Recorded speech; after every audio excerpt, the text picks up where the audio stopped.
Good Monday to each and every one of you daily dosers. Did you have nightmares last night? Did you? Couple of them, maybe?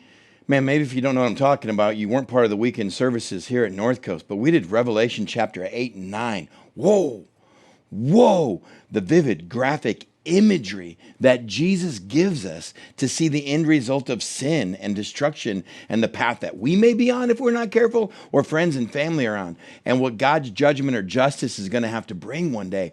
Wow, it was eye-opening.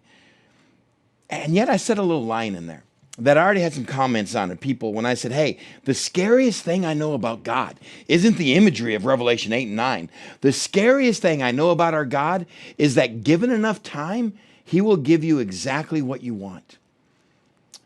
And so I wanted to explore that a little bit today. See, God has created us with free will. He so respects your free will that he will allow you to take your life in any direction you want. You want a life of total surrender to God? He's more than willing to share himself with each and every one of us. That's amazing.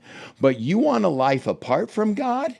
He will let you go and have everything that comes with it. There's this story in Mark chapter 5 of Jesus where he demonstrated this here on earth, where he's going across the sea, and they go across the lake to the region of the Gerasenes. There's a man that lives up in the tombs who is naked, has been carving on himself with broken pieces of pottery. He's demon possessed. He's been chained before, but he can break anything the Roman army in that area can do to him. And so this guy just lives in the tombs naked and cutting himself and demon possessed. And when Jesus' boat hits the shore, the man sees and runs out of the cemetery and down and starts screaming at the top of his lungs. We have this little power struggle where Jesus asks his name, and the man says, my name is Legion, because we are many, numbering the thousands of the Roman legions. And yet it's not much of a power struggle, because Jesus stands uncompromised, unchallenged, undaunted, unparalleled in his power. And he casts the demons out. They go into a herd of pigs, and they all run off the cliff, and they kill themselves in the sea. Here's how this story ends. We're in Mark chapter 5. Verse 16, and when those who were tending the pigs had seen it, ran and told the people what happened to the demon-possessed man, and they told him about the pigs as well. Then the people began to plead with Jesus to leave their region.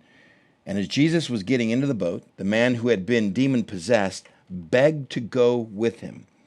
Jesus did not let him, but said, go home to your family and tell them how much the Lord has done for you and how he has had mercy on you. So the man went away and began to tell in the area of the Decapolis, 10 cities, how much Jesus had done for him. And all the people were amazed. We tend to focus on a demoniac who, once he has this encounter with Jesus, we now find him clothed and in his right mind. And the townspeople ran out, see what happened.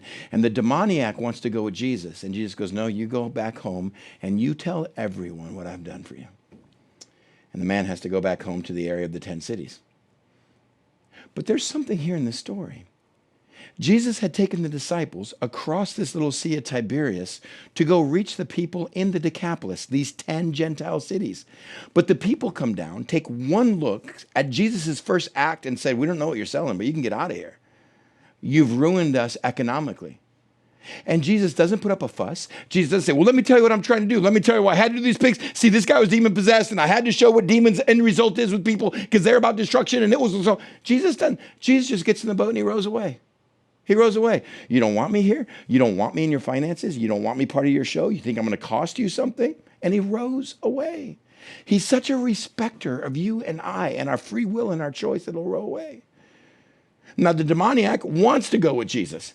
Jesus stops him from his wants, even though they're pure and right, and goes, no, I have a purpose for you. You need to go share with your family and friends. And the man goes around the area of Decapolis, sharing with his family and friends. The area that kicked Jesus out, he sends one ex-demon-possessed guy by an hour back in to share his wounds, his carvings, his scars. And 3 chapters later, the next time Jesus shows up to the area of Decapolis, so many people gather that no one's willing to leave his teaching, that he has a miracle of the feeding of the 4,000. What has changed in 3 chapters? One man sharing his scars, his story, has brought friends.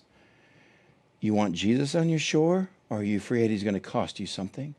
And are you willing to do what he says? It's the scariest thing I know about God. He'll lose you or work with you.